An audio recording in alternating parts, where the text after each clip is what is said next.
Então, como sempre, tentando ser breve, tentando ser justo, tentando ser prático, tentando ser inteligente.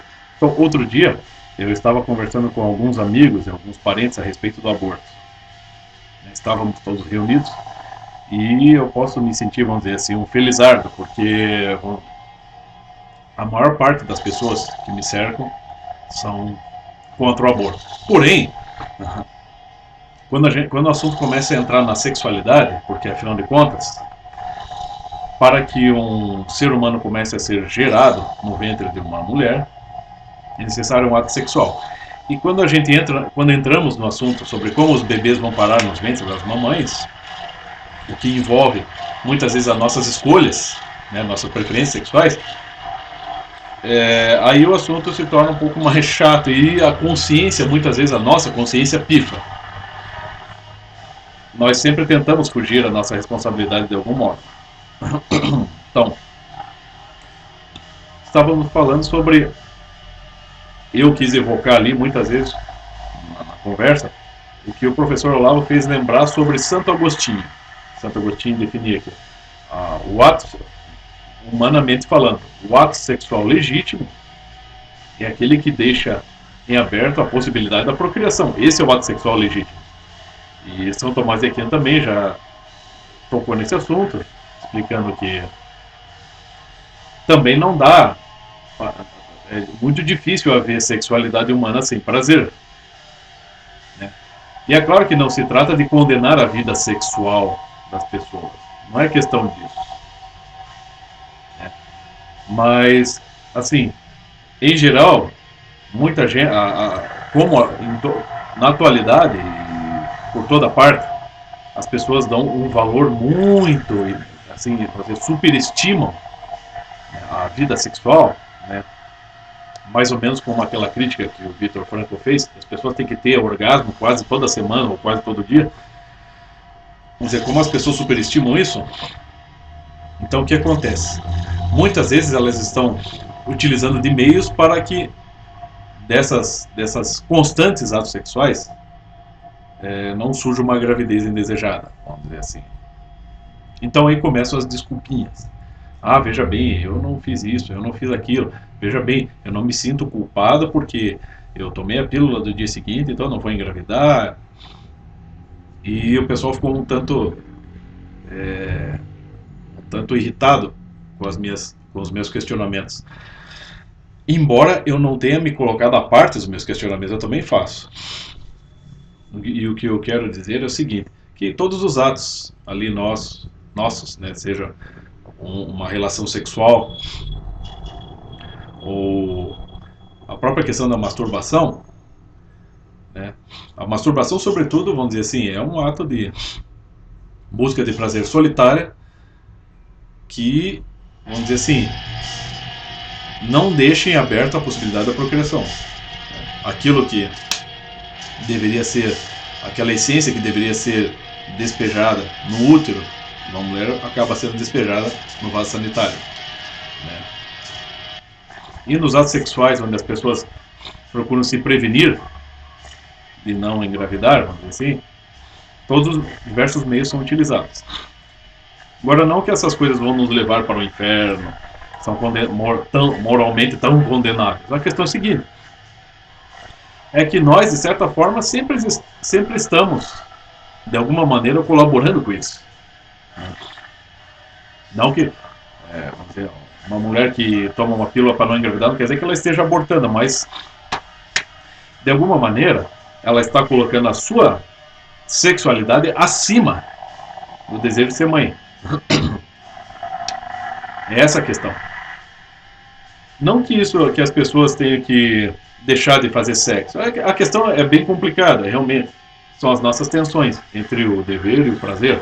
Dever no sentido de você assumir uma responsabilidade na sua vida e a busca incessante de prazer. Há um atrito, uma tensão entre essas duas coisas. E como na atualidade, vamos dizer assim, está se voltando, né, a esse tipo de situação em que as pessoas estão prezando mais pela sua autorrealização e pelo seu prazer, é claro que de alguma forma os nossos atos de busca de prazer sexual, que são estéreis no sentido de se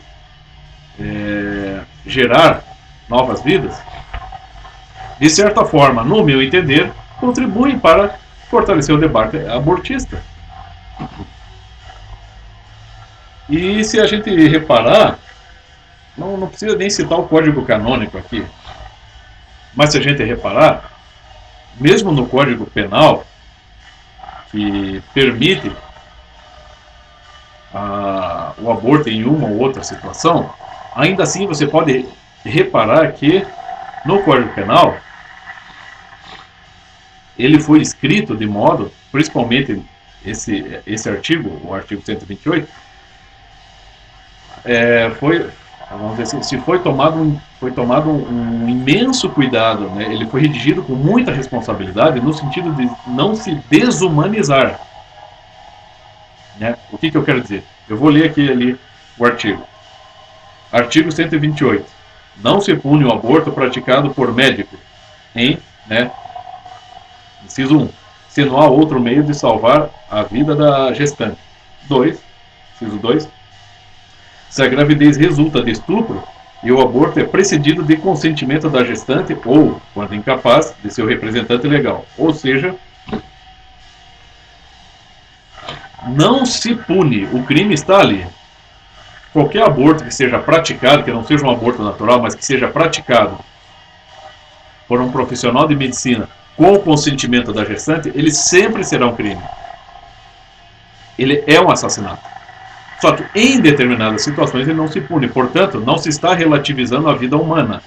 Se está relativizando as situações. E você vê que mesmo assim, mesmo com essa abertura, com essa não punição, ainda assim a situação é uma monstruosidade. Não adianta dizer que não.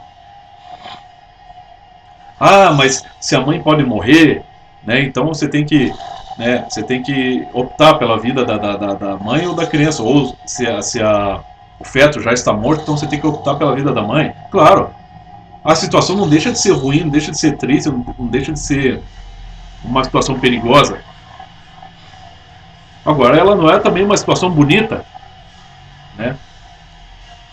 E esses casos não são tão frequentes assim, né? Então, o que está sendo muitas vezes discutido lá na Câmara, no Supremo Tribunal, são meios de se relativizar não as leis, mas a vida humana. Se está tentando absolutizar as leis e relativizar a vida humana. É isso que está acontecendo, é uma desumanização. E enquanto nós ficarmos sem admitir também essas nossas pequenas falhas, essas falhas íntimas, aquelas que estão bem guardadas lá no nosso cérebro, no nosso coração, vamos dizer assim, aquelas que tentam sempre justificar que nós não somos responsáveis por isso, na verdade nós somos, de um modo ou de outro. Porque em muitos lugares onde pessoas, um grupo, até uma nação decidiu optar, vamos dizer, por uma vida mais casta, né? Uma vida mais cheia de abstinência, não só a qualidade de vida aumentou, como até vamos dizer assim, se aumentou, as populações aumentaram demograficamente, porque você evita doenças e você evita aquela busca um tanto caótica, um tanto desenfreada por prazer. Não é questão de ser moralista, né? Como é que se dissemina tantas ciências, tantas doenças sexuais por toda parte? Por que há tantos abortos, tanto abortos praticados em clínicas especializadas quanto em clínicas clandestinas? Acabando com a saúde pública em todos os sentidos. É porque as pessoas não conseguem se tocar de que a vida é muito mais do que você buscar prazer sexual. E toda vez que um prazer sexual, né, é buscado com a finalidade apenas de satisfação e tentando se evitar a procriação, é claro que ele, de certa forma, vamos dizer assim, de modo indireto, ele vai colaborar com o discurso abortista. Não tem, todos nós, seja lá uma mulher que queira abrir as pernas, tomar as suas pílulas, né, antigravidez e queira abrir as pernas todo fim de semana, seja o cara que está tocando uma bronha no banheiro, tudo isso é tornar a vida sexual indigna. Não adianta, não tem outra. E todos nós participamos disso de alguma maneira, né? Então, se é para virar nesta merda, seria melhor tornarmos-nos mais castos, no sentido de evitar, né? Prazer sexual, ele não é uma coisa tão premente assim, né? Então, é mais ou menos isso. É melhor não me delongar mais.